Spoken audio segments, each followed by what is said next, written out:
Good evening. Welcome to the GTA Board Candidate Forum. My name is Lindsay Hack. I am the president of Gilroy Teachers Association, a special education teacher, and a parent of 3 children in Gilroy Unified Schools. GTA would like to thank the candidates for agreeing to participate in our forum, as well as those of you who are watching us at home. I would like to introduce our moderators for this evening, Cynthia Gonzalez, an English teacher at Gilroy High School, and Vicente Ramirez, who teaches history in the dual immersion program at Gilroy High School. Representing Area 2, our candidates are MarkGood and Nirza Starks. Unfortunately, candidate Starks is unable to participate in the forum this evening. Candidate Starks provided this statement. Thank you so much to the Gilroy Teachers Association for allowing me to participate in the endorsement process. Unfortunately, I am unavailable to attend the forum for personal issues. The last week has been by far the most challenging time in my life.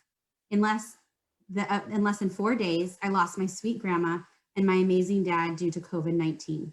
They were in my motherland of Peru, and I was not able to say goodbye to them correctly. As incredibly hard as this was, I have to help my mom deal with the funeral process and paperwork. Again, I sincerely apologize for not attending, and I hope that I will have an opportunity to share my story with you at a later date. Our deepest sympathies are with candidate Starks and her family.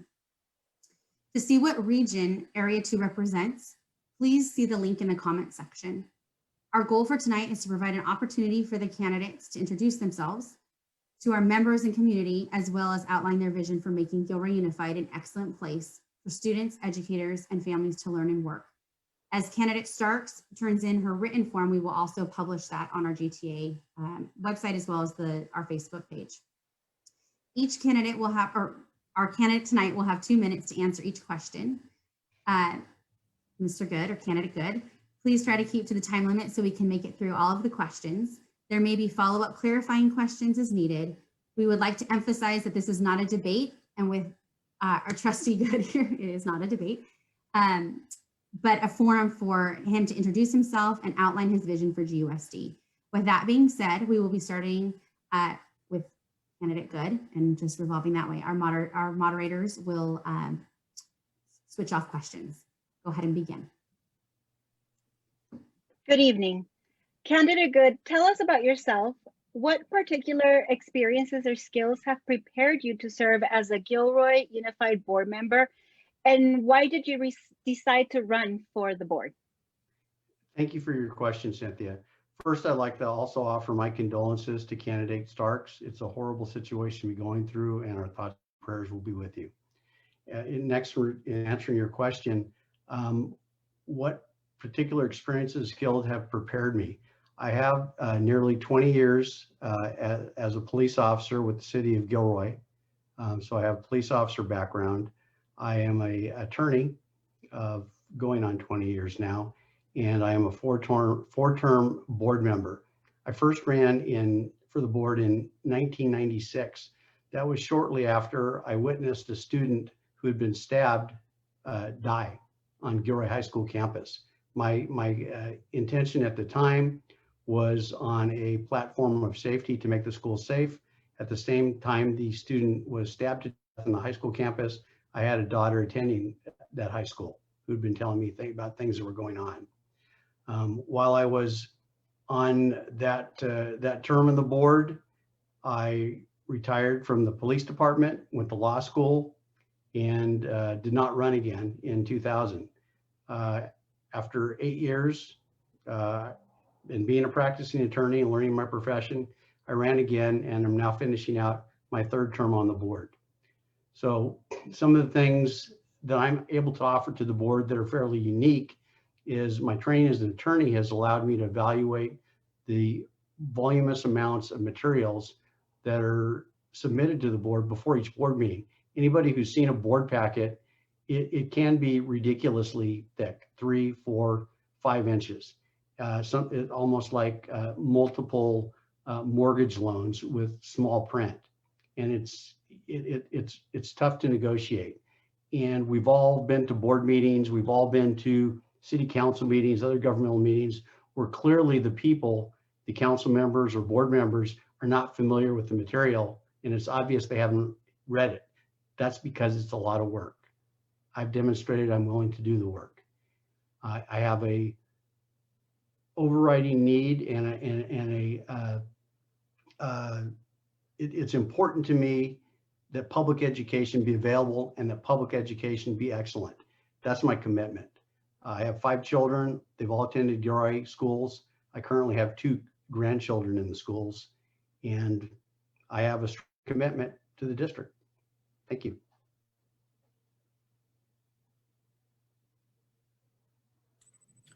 Candidate Good. The next question is, what is a board member's role and responsibility?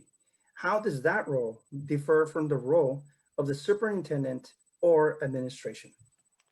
Thank you, Vicente. That's an excellent question, and it's one that's frequently not understood.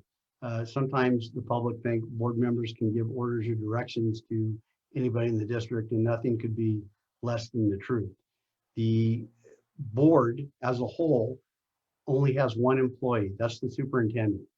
And so not even a individual board member can give the superintendent any direction. Only the board as a whole can give them directions. So that's something that's important for both the community and any prospective board member to understand, as there have been in other districts, at least, problems along those lines. So what's important about being a board member is that you're a community member. I think it's relevant that you're not a professional educator. And the reason for that is because, as you know, many acronyms and terms and programs are used that are known only to educators.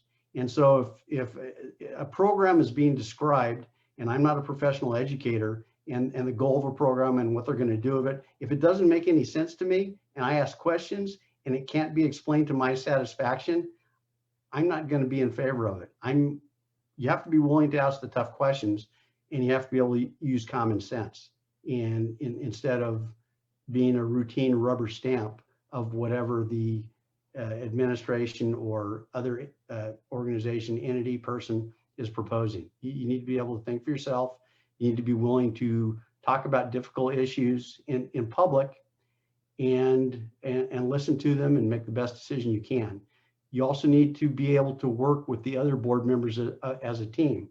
If you are an obstructionist or only focused on your own viewpoints, you're not going to be a good board member, because even if you disagree with some of the things that they're doing, you're not going to get any of your points across because you have an inability to work with the board. So you need to be able to be part of a team member. You also must be able to read and be familiar with all the materials in a board packet. The board also has responsibility for approving all material contracts and agreements. They also have, although it doesn't happen very often, the authority to reject a contract. And at my insistence, in many cases, we have rejected contracts outright. We have rejected contracts subject to revision, and it's ended up in making the district a lot more financially responsible and accountable. So the difference is between the staff and the superintendent administration is the superintendent follows the direction of the board and the administrator follows the direction of the superintendent. And that's it, I think. Thank you. The next question is, one of the top priorities of parents and teachers is to assure the protection of our children's health, well-being, and safety. What will you do to ensure a healthy and safe learning environment for students and staff? So as an individual board member, plans, policies, and procedures are disclosed to us or discussed with us on a regular basis. We've met regularly regarding PPE and other requirements due to COVID-19. We've discussed distance versus in-person education. And I can tell you, speaking for myself personally, because I'm here advocating for myself, I can give you a couple examples. One was a few board meetings ago, the recommendation from the county health officer, and we have to follow the orders of the county health officer, were that all elementary education was going to be in person. And then there were going to be different things for secondary. I got this information a few days before the board meeting and told the superintendent that I personally could not support that plan, and I wouldn't support that plan. It didn't make any sense to have the elementary schools open. There was an allegation or anecdotal evidence that there wasn't as high transmission rates among the youth. Well, what about the teachers? What if we have a teacher go out and then we're going to have a new teacher to teach that classroom? And what about the safety of the teachers? So as a result of that, the recommendation of the district, which had been in line with the health department to allow in-person education for elementary, was changed. And she may have had interaction with other board members. I don't know. I just told her that I wasn't going to support it. And we went to distance education. We have that issue before us again right now. Either yesterday or the day before yesterday, the county came out and we've been moved from the highest level, which is purple, to a lower level, which is red. And again, county health officer, and under the red provisions, we can open up schools wide open after we've been 14 days under this red provision. Now, under this same red rating under the county, schools wide open. Gatherings indoors? No, not allowed. Dining indoors at restaurants? No, not allowed. Okay, here's me with my common sense interjection. That doesn't make any sense. If you can have 20 or 30 or 40 children and a teacher in a classroom, then, and that's fine, then why don't you have the same amount of people in a restaurant or in a gathering? So I don't know what's going to happen and what's going to be presented to the board, but I can tell you that present as an individual, not for the rest of the board, just for me, MarkGood, I do not support that until we're much farther out of the red, until the case of COVID-19 cases significantly decrease, until you can't guarantee anything, but until we can have reasonable reliance that both the students and the teachers and all the other employees of the Gilroy Unified School District can be safe, I'm not going to support going back to in-person. So as an individual, that's one of the things I can do to help the safety of the district and the students.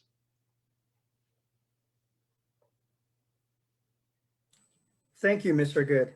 The next question is, it deals with the following. Manageable class sizes are essential for a teacher to be able to deliver effective instruction and build strong relationships.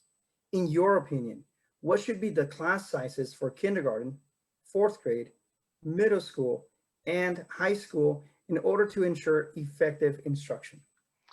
Well, it's kind of a two-part question. What should the class size be?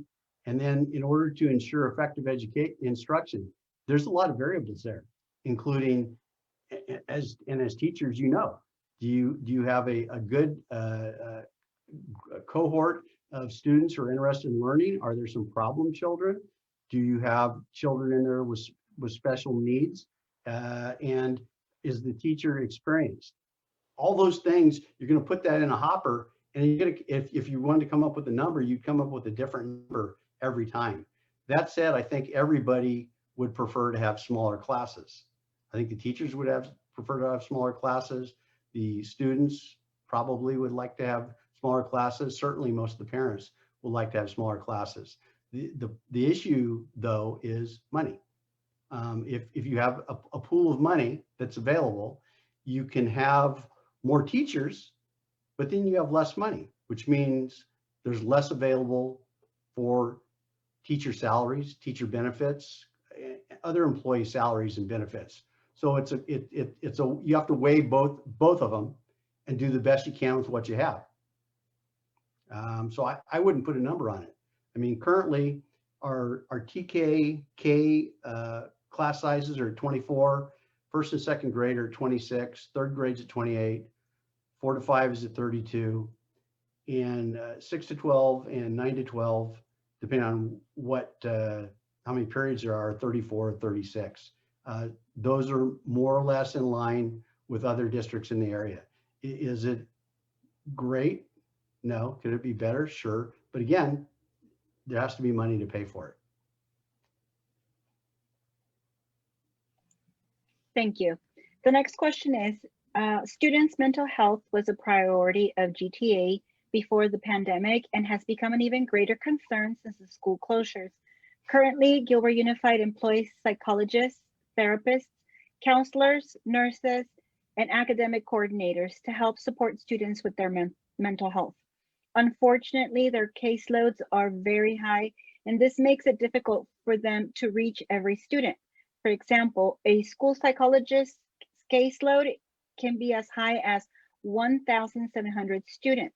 Do you support lowering the caseloads of these educators so that they are better able to meet the mental health needs of our students? Why or why not? Thank you for your question. Well, initially, I don't think the caseloads quoted are accurate. I don't think it's a 1,700 to one psychologist ratio. In addition, the psychologist services are connected to special education, not the entire student population. So I don't know where you're getting the numbers from. Even if we took the 11,000 kids in the district and divided by the psychologists we had, which are 8, that'd be around 1,300. So the numbers are a little mushy to me. So I'm not sure how you figure that out. The primary function for our psychs is IEP testing and identification of disabilities. They also do some 504 testing as well. Other districts have their psychologists oversee mental health in addition to that. We don't, but therefore they might have a lower caseload. So not necessarily apples and apples, you have to look at each individual case. Our service delivery model is different than that. We have 5 agencies that provide mental health services to schools: Rebecca's Community Solutions, Diva Diversity, Discovery Health, and Differentiated Response through the Department of Family Services. This is definitely more than we've had in the years past and has been ramped up recently, well, in the last few years. We also have surge capacity for special issues like we received during the unfortunate Garlic Festival shooting. So a lot of additional efforts were put in there. With regards to other professionals, we have 4 mental health therapists and 5 nurses. And by the way, this amount of nurses for the size of our district is one of the highest numbers in the county. Most other districts, instead of using nurses, they use health clerks. We also have 1 BCBA, which is a board certified behavior analyst. The therapists provide specific services to ED classes and students. So they're not like at-large therapists for the 11,000 students. They're working with particular students. We have 2 counselors at each middle school. The high schools, the comprehensive high schools have less than 500 students per counselor. Mount Madonna has 1 counselor for approximately 200 students, and GECA has 1 counselor for approximately 300 students. Also, I hope everybody's aware, there is a universal counseling recommendation form, which can be completed by any teacher. So we have a lot of other resources available. There's also the GUSD Learning Continuity Plan, which was discussed at a recent board meeting. The GUSD and South County Task Force and their partner agencies are identifying our most at-risk families and students in order to establish direct contact and promote personal and academic engagement. They offer social, economic, clinical services, whether online or in person, by individual or groups. County services are also being provided concurrent with support with use of technology training and tutoring opportunities. The district has established a distance learning support team, and within it, a parent support network with the main goal of bridging the digital divide. Parents who wish to are being trained in the use of educational technology with in-person, online, live, and online recorded options. To address the trauma and other impacts of COVID-19, mental health services are available to students, families, and staff through PEI or SLS. There are also resources available to support families with accessing food, technology, housing, etc. The Santa Clara County Office of Education, PBIS, and MTSS staff and the district are working together to provide trainings to give teachers the tools to support students and for administrators to set up systems of support. Professional development is scheduled for school staff on self-care, as well as student support and personal engagement. The district will provide staff training on trauma and other impacts of COVID-19 on the designated staff development days throughout the school year. The district has a contract with Community Solutions and Rebecca Children's Services to provide this training. In grades 6 to 8, 2 hours a week have been dedicated to social emotional learning and a sport called Tiger Eagle Bruin Time. Lessons for this time are being provided using resources such as OS, character counts, and other curriculum promoting social emotional learning. This time is also designed to promote positive social interactions for students in structured environments. Thank you. Thank you, Mr. Good. The next question for you is the following. School districts in California, including Gilroy Unified, provide education to the most diverse student population in the nation. Do you believe the district has made adequate provisions for the education of our English learners, students of color, students with special needs, and gifted students? Please explain.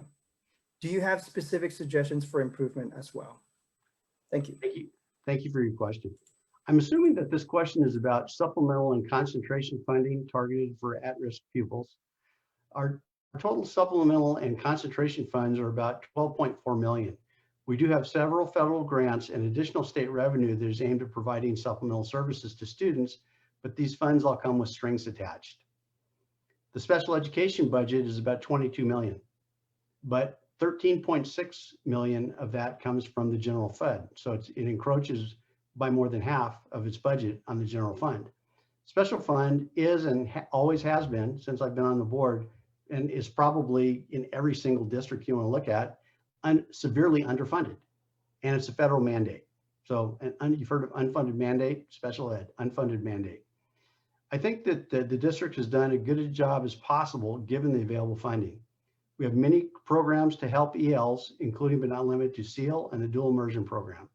We also have ongoing arrangements with many community service organizations and provide specialized training using third-party contractors. With regards to our gifted students, we have GATE, and GECA is one of the most highly rated high schools in the nation. Thank you. Thank you for that answer. The next question is, Proposition 15 is a California constitutional amendment requiring commercial and industrial properties to be taxed based on their market value rather than their purchase price. This proposition would provide approximately $7 million in new ongoing funding to Gilroy Unified. Do you endorse Prop 15, schools and communities first? Why or why not? Yes, I do.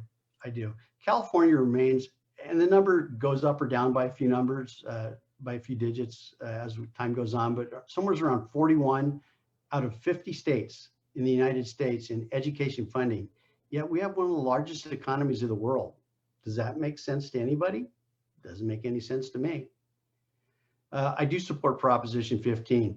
This has been proposed at least once before, and it was roundly defeated by the business and industrial complex with spending tons of money using misleading ads. It's essentially, I've looked at it, at the proposition. Don't listen to advertisements. You have to read what it actually says to understand it. It's a tax on commercial and industrial properties. Even commercial agriculture is exempt.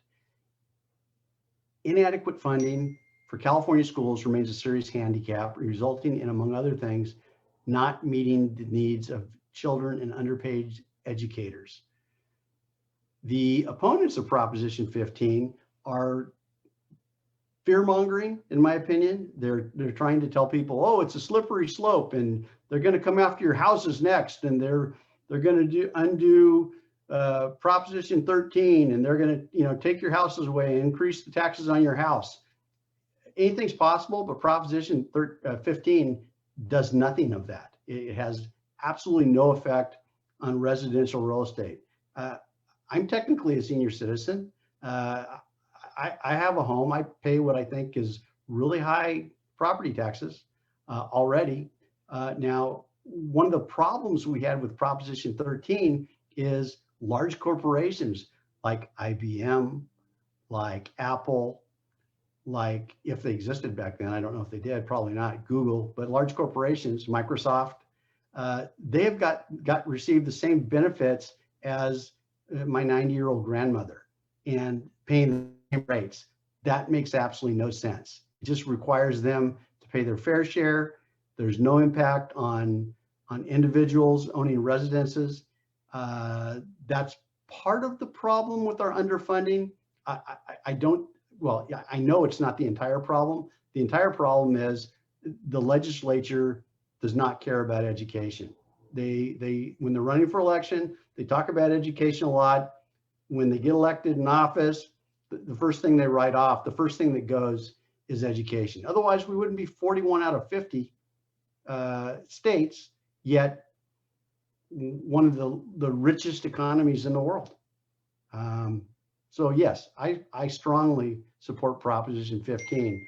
I'm afraid that the opponents are going to outspend us and using rhetoric and misinformation to scare people, and it will fail. But yes, I support it. And the most important thing of Proposition 15, it not only does it provide additional income, it provides ongoing income, because that's a big deal. Ongoing expenses, salary, benefits, unless it's ongoing funds, it doesn't help those at all. Thank you for your question. Thank you, Mr. Good. The next question is the following.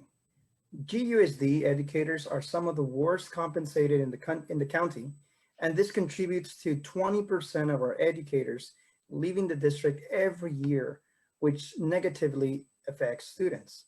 Do you believe Gilroy educators should be paid a living wage? If so, what specifically will you do to ensure they are compensated more fairly? Thank you. Thank you for your question. So this issue is looked at seriously by the board each time a contract is negotiated. And I can tell you unequivocally that every single board member that I've talked to, and I've talked to all of them, thinks that the Gilroy Unified School District teachers, and for that matter, classified staff and paraprofessionals, are underpaid. Absolutely, there's no question about that. There's no debate, there's no argument. But once again, it goes back to how much money do we have?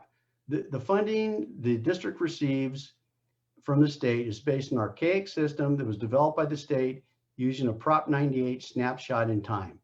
And it's fixed by the state.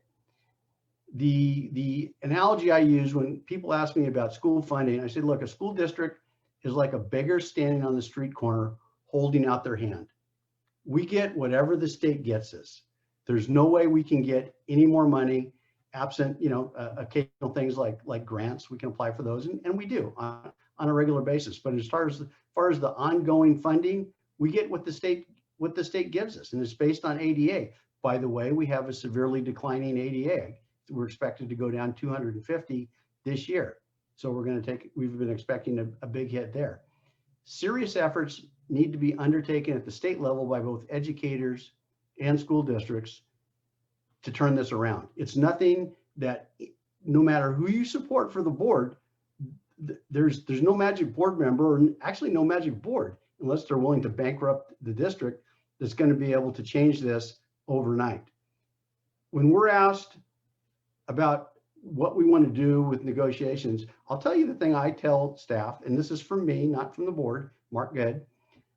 How much can we afford and keep running the district and keep us, safe and not in the red? Because, we had some financial difficulties a while back. And how much is that? I said, good, offer that amount.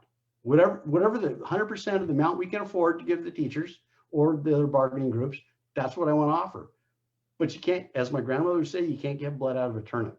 I do have an easy solution to this, but it will require the support of not only the Gilroy Teachers Association, but the California Teachers Association.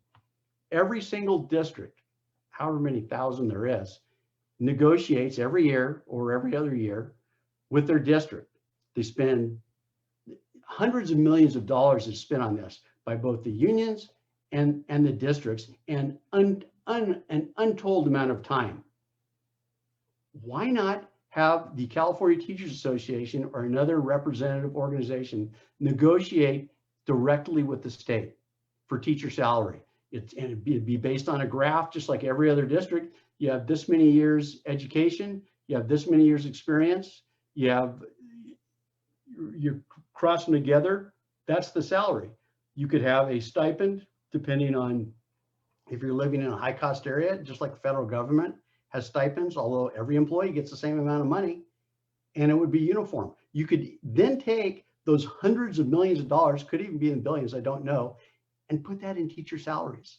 It makes perfectly good sense. There's no reason not to do it.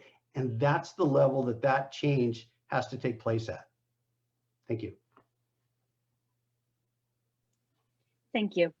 The next question is, the state requires that school districts maintain a reserve of at least 3%. Gilroy Unified has a self-imposed minimum reserve requirement of 7%, but currently has a reserve more than twice that at 16.8%.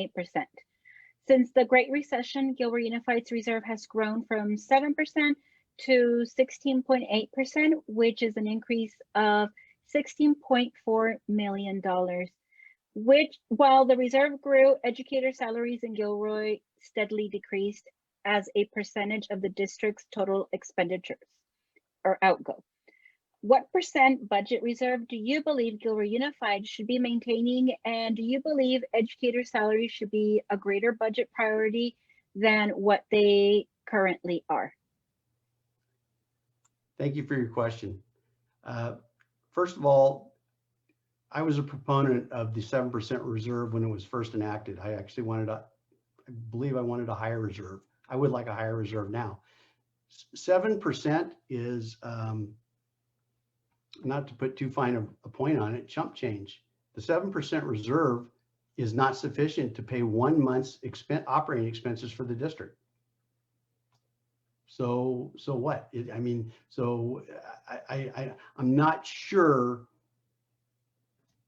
I mean, a lot of times people say, spend the reserve money, spend the reserve money. Well, that's your emergency bank account. If you have personal finances that you maintain,